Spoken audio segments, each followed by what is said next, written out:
지금은 수정헌법에 의하여 미국 대통령은 2번의 임기 동안만 대통령직을 수행할 수 있지만요. 수정헌법이 있기 전에는 횟수의 제한이 없었습니다. 그래서 4번씩이나 미국의 대통령이 되었던 사람도 있었습니다.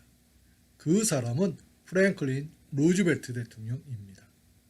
그는 미국의 32대 대통령으로서 소아마비를 앓았던 장애인이었지만 미국 국민들로부터 큰 사랑과 존경을 받으면서 연속으로 4번씩이나 대통령으로 선출이 되었던 사람이었습니다.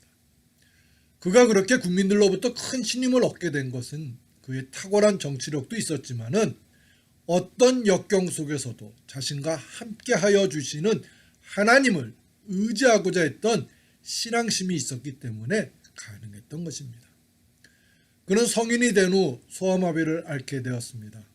처음 소아마비로 자신이 장애인의 삶을 살아가야 한다는 의사의 말을 들었을 때 그는 좌절하였습니다. 그래서 나쁜 생각도 가졌습니다. 하지만 자신에게 장애인으로서의 삶을 주신 하나님을 원망하며 기도하던 중에 그에게 주님의 음성이 들려왔습니다. 프랭크야, 내가 비록 정상인처럼 걷지는 못하지만 내가 늘 너와 함께 할 것이다. 나를 의지하면서 내가 가지고 있는 꿈을 포기하지 말아라. 내가 너와 함께하기 때문에 너는 정상인보다도 더 크고 놀라운 일을 이루며 살아갈 것이다. 장애인으로서 살게 된 것을 비관하면서 하나님을 원망하고 있던 자신에게 새로운 비전을 품게 해주신 예수님의 따뜻한 사랑의 음성을 들으면서 그는 나쁜 생각을 했던 것을 회개하고 더욱 예수님을 의지하면서 정치인으로서의 삶을 살아갔습니다. 그래서 뉴욕 주지사를 걸쳐서 나중에는 4번씩이나 대통령으로 선출이 되었습니다. 대부분의 사람들은요, 힘들고 어려운 일을 만나서 공고한 삶을 살고 있는 사람들을 외면합니다. 하지만 예수님께서는 그러한 사람들을 외면하지 않으십니다. 예수님께서는 앞에 루즈벨트 대통령처럼 공고한 삶을 살고 있는 사람에게 오셔서 낙심에서 소망으로 그리고 실패에서 성공으로 그들의 삶을 바꾸어 주십니다. 예수님께서는 실패하고 소외된 사람들에게 새로운 소망과 용기를 주시면서 새로운 삶을 살아가도록 도와주십니다. 오늘 우리에게 주신 말씀은 그러한 예수님의 크고 깊으신 사랑을 가르쳐 주시는 말씀입니다. 예수님께서는 제자들과 함께 이방인들이 많이 살고 있었던 거라사인의 땅에 복음을 전하시려고 갔습니다. 그런데 그 지역에 도착하여서 첫 번째로 만나게 된 사람은 군대 귀신이 들려서 무덤가에서 살고 있었던 사람이었습니다. 예수께서 육지에 내리심에 그 도시 사람으로서 귀신 들린 자 하나가 예수를 만나니 그 사람은 오래 옷을 입지 아니하며 집에 거하지도 아니하고 무덤 사이에 거하는 자라. 예수님이 만났던 귀신 들린 사람이요, 무덤 사이에서 살게 된 것은 마을에서 쫓겨났기 때문입니다.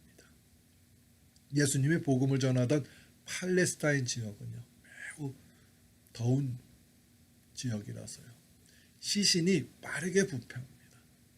그러므로 사람들은 마을에서 최단으로 먼 거리에 무덤을 두었습니다. 그렇기 때문에 무덤 사이에서 머무는 것을 보면은 그 사람은 마을에서 쫓겨났던 것임을 우리들은 알 수 있습니다. 예수님께서는 그런 사람을 제일 먼저 만나게 된 것입니다. 성도 여러분, 이방인이 살고 있었던 지역에까지 복음을 전하고자 하는 큰 소망을 품고 갔는데 정상적인 사람이 아닌 귀신이 들렸고 또 마을 사람들로부터 버림을 받아서 소외된 사람을 제일 먼저 만나게 되었다면 여러분들은 어떤 마음을 품게 되겠습니까? 대부분의 사람들은 실망과 함께 다음 기회에 다시 오겠다는 마음을 품으며 돌아섰을 것입니다. 하지만 예수님께서는 그렇게 하시지 않으셨습니다. 도리어 그 사람을 불쌍히 여기시고 그에게서 귀신을 쫓아주고 정상인이 되어 새로운 삶을 살게 하셨습니다. 예수께서 내 이름이 무엇이냐 물으신즉 이르되 군대라 하니 이는 많은 귀신이 들렸습니다. 이에 그 사람 안에 있던 군대 귀신들이 자신들을 무적행으로 들어가지 말고 대지에게로 들어가게 해달라고 예수님께 청했습니다. 무적행으로 들어가라 하지 마시기를 간구하더니 마침 그곳에 많은 돼지떼가 산에서 먹고 있는지라 귀신들이 그 돼지에게로 들어가게 허락하심을 간구하니 이에 허락하시니. 하지만 이 일로 인하여 예수님께서는 그 지역에서 복음을 전하지 못하게 되었습니다. 왜냐하면 귀신이 들어간 돼지들이 모두 호수로 들어가 죽었기 때문입니다. 돼지는 그들의 생업의 수단이었고 재산이었습니다. 그로 인해 그들은 큰 손해를 입었습니다. 그래서 그 광경을 목격한 사람들이 자신들의 마을에 예수님이 들어오지 못하도록 막았던 것입니다. 성도 여러분, 예수님께서는 왜 귀신 들린 한 사람을 구원시키시려고 돼지떼들을 희생시키신 것일까요? 그 이유는 예수님께서는 한 영혼을 천하보다 소중하게 여기셨기 때문입니다. 우리들은 소수보다는 다수의 행복이 더 좋고 유익한 것이라고 계산하면서 살아갑니다. 그것이 민주주의 국가의 두 얼굴입니다. 그래서 소수에게 다수를 위하여 희생할 것을 강요하기도 합니다. 그러나 예수님은 우리들과는 다릅니다. 예수님께서는 한 영혼을 소중하게 여기십니다. 아니, 본문에 귀신 들린 사람처럼 다수로부터 버림을 받고 소외된 사람을 더 소중하게 여기면서 그들을 다시 정상적인 삶으로 살아가도록 도와주십니다. 이것이 바로 예수님의 크고 깊은 사랑이십니다. 예수님의 크고 깊은 사랑은요, 첫째로 강한 자보다 약한 자의 편에 서는 사랑입니다. 본문을 살펴보면 마을 사람들은 귀신 들렸던 사람을 외형적인 모습만을 보면서 쉽게 마을에서 쫓아냈습니다. 마을 사람들의 입장에서 보면 군대 귀신이 들린 사람과 함께 생활을 하면은 자신들의 삶도 불행한 삶이 될 것이라고 여겨졌던 것입니다. 그래서 그를 마을에서 멀리 떨어진 무덤에 머물게 했던 것입니다. 그런데 본문의 마을 사람들의 모습이 지금 우리들의 모습이기도 합니다. 우리들도 외형적인 모습만을 보면서 실패하였거나 아니면 세상의 흐름에 뒤떨어지는 사람을 외면합니다. 하지만 예수님은 그 외형적인 모습만을 보시지 않으시고 귀신에게서 해방이 되고 싶어하는 마음을 더 생각하시면서 그를 불쌍히 여겨 그를 정상인으로 회복시켜 주신 것입니다. 상한 갈대를 꺾지 아니하며 꺼져가는 등불을 끄지 아니하고 진실로 정의를 실행할 것이며 우리는 겉모습으로 사람을 판단하지 말고 그들의 내면을 볼 수 있는 눈을 가져야 합니다. 형제 자매의 아픔을 위로하고 보듬어 줄 수 있어야 합니다.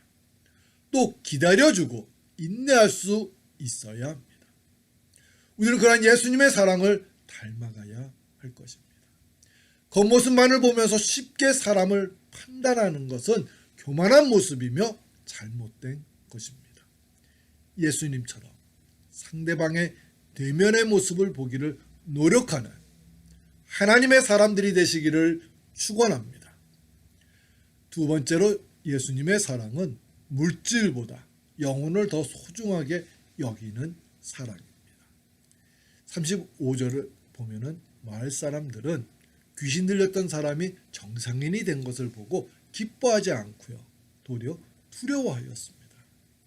사람들이 그 이루어진 일을 보러 나와서 예수께 이르러 귀신 나간 사람이 옷을 입고 정신이 온전하여 예수의 발치에 앉아 있는 것을 보고 두려워하거나. 사실 귀신 들린 사람도 같은 마을에 살던 사람이었습니다. 그렇기 때문에 귀신이 들렸을 때는 무덤가로 쫓아내었지만은 이제 정상인이 되었을 때는 기뻐하며 환영을 하여야 할 것인데 마을 사람들은 두려워하기만 하였던 것입니다. 그 이유는 마을 사람들은 귀신 들린 사람이 정상인이 되었다는 사실보다 그가 정상인이 되면서 수천 마리의 돼지들을 잃어버리게 되었다는 사실만을 생각하고 있었기 때문입니다. 그래서 속상해하면서 두려워하고 있는 것입니다.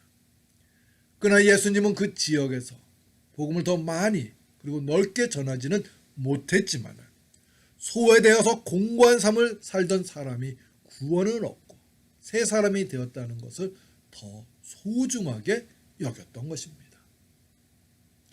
세 번째로 예수님의 사랑은 희생적인 사랑입니다.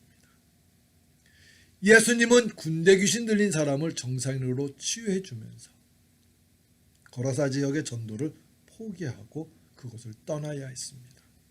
그것은 불쌍한 영혼을 구하기 위한 양보였습니다. 예수님은 항상 우리를 위해 희생하셨습니다. 그것이 바로 십자가의 사랑입니다. 사도 바울은 복음을 전하면서 예수님의 희생적 사랑을 깨닫고 우리들도 예수님의 마음을 본받으며 살아가야 한다고 증거하였습니다.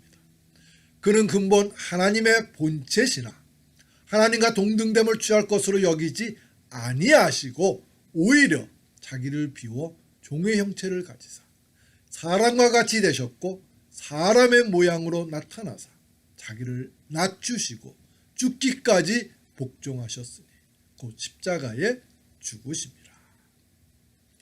예수님은 우리가 구원을 얻어서 하나님의 자녀가 될 수만 있다면 아낌없이 자신의 몸을 십자가에 달려 죽으시는 분이십니다.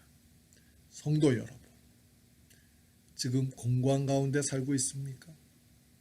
생각했던 것대로 그리고 수고한 것만큼 삶이 이루어져 나가지 못해서 속상하고 낙심되십니까? 그럴수록 예수님을 찾고 만나십시오. 사람들은 실패하고 뒤처진 사람들을 싫어하고 멀리하지만 예수님은 도리어 먼저 다가오시고 함께하여 주십니다. 그리고 새로운 용기와 소망을 베풀어 주시면서 새로운 삶을 살아가도록 은혜를 베풀어 주십니다.